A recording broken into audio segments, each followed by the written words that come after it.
Hey everybody, I just wanted to make a video about something we all can relate to, and that is internalized homophobia or self-hate.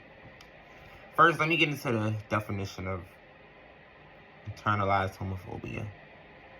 Internalized homophobia and transphobia refers to the involuntary belief in society's negative perceptions of homosexuality, queerness, and the trans experience. The I don't know why they put trans homophobia in there. This is supposed to be about internalized homophobia, but you see how they trying to put their little propaganda in there. But anyway, homosexuality, queerness, and the trans experience. The internal conflict can lead to feelings of shame, self-loathing, and diminished sense of self-worth. And that's from the Trevor Project. I used to go through I still do, but I used to go through a lot of internalized homophobia and self-hate. And that's what led to me to get socially transitioning to walk my manly ass outside as a woman. But it wasn't my fault. But I'm just telling y'all a few of the factors that played a role into that transition. Yeah, I transitioned at 21. So before that, I was being gay my whole life. But anyway, it's like when I like 21, like pandemic, all of us stayed on our phones. That was our lifeline, right? So I guess my self-hate came around then. I guess around pandemic time when I did get transitioned over. I think it was because, well, I know a lot of the shit I was seeing on the internet was like fucking. Think about this. I was staying in the home 24 hours a day, every day, right? During the pandemic. So I was looking at a lot of internet stuff. TikTok, Instagram, Facebook. And a lot of us can agree, those were the worst gay people are at, because those are the toxic gays. Y'all want to say there's toxic masculinity, where there's toxic gays too. Anyway, the toxic gays on the internet played a role a little bit with my mind. I don't go out my way complaining, bitching about why I can't have certain rights as a gay man. I don't try to fight people because their mindset differs from mine. I'm just not confrontational like that. So that wasn't me. That was not me. But anyway, how it affected me in a major way. Internalized homophobia affected me because I thought I was ready to transition over to a woman. I didn't want to be a man that bad. I hated the world looked at us as whiny men, over sexualized. And that's one of the things that I really don't relate to with gay men. The over sexualization. Like my Instagram, you'll never see no naked body picture of me like you see most gay boys. Like most gay boys that I saw on the internet, they gotta show their booties and their bodies nude, and I'm like, I can't do none of that. I got gender dysmorphia, you know? I just never related to gay men. Like I related to more like girls my whole life. Like when I always had not trying to say this is stereotypical, but as a guy, I always hung out with the girls. I used to I had an eating disorder. I was a cutter. And sure, men do these things too, but it's more glorified in the female life, you know, female world. Anyway, yeah, so I just always related to women. Like when I was a kid, I thought I was a girl until like, you know, puberty. But we all know that wasn't the case. Yeah, so internalized homophobia played a big role in my life. The internet. Now going through middle school, high school, seeing I never related to men. I always got pushed to the back. Always got criticized for being gay. Always, you know, all this people hate putting on to me. They was like, you're gay, that's wrong. You shouldn't like boys. So that was already the first hate being installed in my mind. Then I get into dating gay men. Seeing that's another kind of jungle in itself. It's all about how you look, how much money you got. And that made me hate being gay. I was like, I don't relate to these people. I am not them. That was my mindset. I am not them.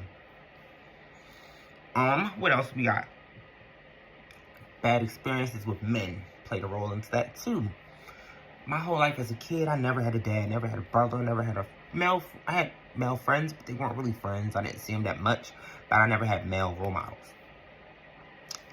Hence, when I turned 12, I had to protect my mom in the most major way. And this is on the news. This man tried to attack my mom while she was under the influence. He was punching her, choking her. I was there too. I didn't know what to do. We didn't have a phone. We didn't have a phone, right? So I had to stab him. Like, I stabbed him in his neck, and he died. He was like a 50-year-old man, and I was just a 12-year-old kid. So I was scared of men. But a year before that, my favorite brother gets sent away to prison. You see all this stuff? Like, the mind is a crazy thing. Like, the mind can only take so much traumas before it just goes to the deep end. That's why therapy is amazing. Counseling is amazing. And I needed that. Yeah. And I remember one time, I was in, I think, 6th grade. I was a little ass scared kid, and I just moved to Baltimore. That was a culture shock for me. It was a city, and I was from the suburbs. So anyway, I was in the bathroom minding my business. Some of my 5 boys came in the bathroom, turned the lights off. I was so scared. Like, they were saying rude things to me. They were like homophobic stuff too. They knew as a kid I was different. But anyway, that was so scary. I was scared just to be around men. Like, as a gay boy, I was so scared. I thought they were going to, like, I always felt like I was going to get jumped, beat up. Like, I used to get so much anxiety in my stomach being around men, you know? Just always scared. So, you know, during the pandemic, when the whole trans rise came out, they had me thinking, so I was like, you know what? If I was a woman, I probably wouldn't be scared to be around men. I'd probably be put on a pedestal. I might be, you know, I think I'm going to be treated like amazing. But when you get to that point, you see that that's not true. Like, men hated me as trans because I think they could tell that I was man. So that played with their little, you know, whatever you call that. Yeah, so they hated me.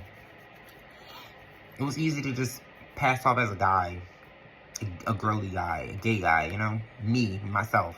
It's easier to do that than having to wake up and lie to myself every day, because I did not look like no freaking woman.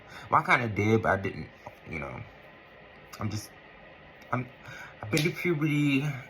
I'm 28 now, so nah. Yeah. And yeah, the bullying traumatized me. Made me feel less of a man. Made me feel like you'll never be a man. You'll never be one of those boys. Play with Barbies as a kid. All that affected me mentally. No role model, like I said. Yeah, all of that stuff was internalized hate.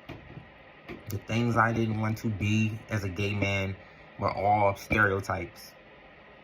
All the stereotypes I didn't want to be. I didn't want to be weak. I didn't want to be hypersexualized. I didn't want to, you know, I didn't feel like I could relate anyway. I felt like they didn't even like me. Even to this day, I feel like the LGBT community don't even accept me. And that's okay. Because at 28, I realized I don't need no community. I don't need no gay community. I don't need no trans community. I don't need no D-trans community. I don't need no straight community. I don't need none of that. I'm in my own lane, getting my bag up, you know, which y'all should be focused on too. But anyway, how did I cope with self-hate?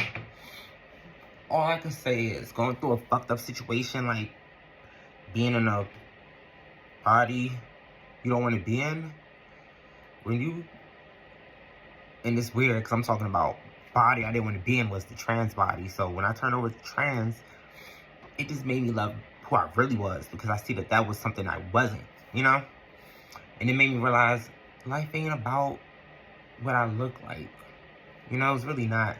If you go about your life thinking about how you look, you're not gonna live a successful life. Your mindset is gonna be so warped. Like, really. What else? Advice I got for self-hate.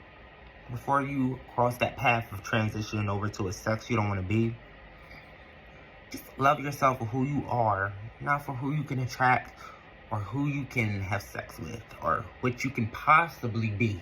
Love who you are now. Because times may not be hard for you. Times are going to get hard, and you have to be ready for those days. The real times when they get hard. Not the made up shit. But it's sad though. A lot of people are gonna, because this is life. A lot of kids are gonna go through body dysphoria, self-hate, and depression. It's just normal. A lot of us go through it. But it's all individualized. If you can individually find what can make you happy and love yourself more, the positives about yourself, you'll be fine. I was. And my life not over. I'm still going through life. But I'm good right now. Like, when I was trying to become a trans, I was so depressed, y'all. Like, I was not passing as a woman. And even if I did, I wouldn't want to, because I was just going through my mind. When you're going through something, like, people that get transitioned over when they don't need it, it's like your mind is in a fog. Like, your mind is in, like, a fucking fog that whole time leading up to the surgeries or the bra shopping, buying or whatever the hell you do. It's crazy. That's why they shouldn't do gender-affirming care on minors, because everything is, like, you gotta let life play out as an adult. That's when your mind's, that's the real you, when you turn into an adult. I mean, because it's the factual you, you know? Not the, it's the rational you. So, become an adult first. See what, you know, at least wait till you're 25. You ain't gotta be 40 to get to know who you are. You know what I'm saying? I'm just saying. I know people that take the puberty blockers and stuff. They took it before they were before they went to puberty, and they never even been through puberty because they took these blockers before they even been through it. But that's all good. Like, sometimes you gotta go through certain things to find yourself, and I did. Yeah. But you know what I hate? I'm gonna throw this in there too. Like I said, bullies, they played a role into my internalized homophobia, because they would make me feel like, you're disgusting to be gay. You know, I don't even have to say, you know, the stereotypical things that straight men say to gay boys in school to make them feel like shit about themselves. Or the, how they ostracize you. And, you know, a lot of us gay guys weren't popular. And let me hit that too. I never felt like a I never felt like I loved the gay guy, because every time I meet women, they say, when a woman that likes gay men, she always says, I love gay men, but she always be talking about the, you know, the real gay men. And I never felt like one of those gay men, so I never felt like one. I never felt like a part of the LGBT community until I got older, because I felt like every gay man was sassy, and I wasn't sassy, you know? So that made me feel like, what are you? You're just a fucking loser.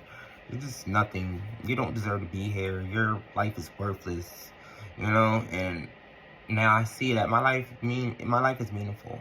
If my life not meaningful, then none of our lives are, because we'll make one person better than the other person, you know? So just learn to let time play and love yourself. This is not a detransition video too, by the way. This is a self-love video about, yeah, like I said, internalized hate, homophobia, and how the world and social media plays a big role in that. Love yourself more, because you don't want to be one of those people who hate themselves more. You want to love yourself. You want to keep striving. And, yeah, there's really no more to say. Just try to protect yourselves and stay strong. And if you guys want to see more, just click to my Instagram. You'll see more, whatever.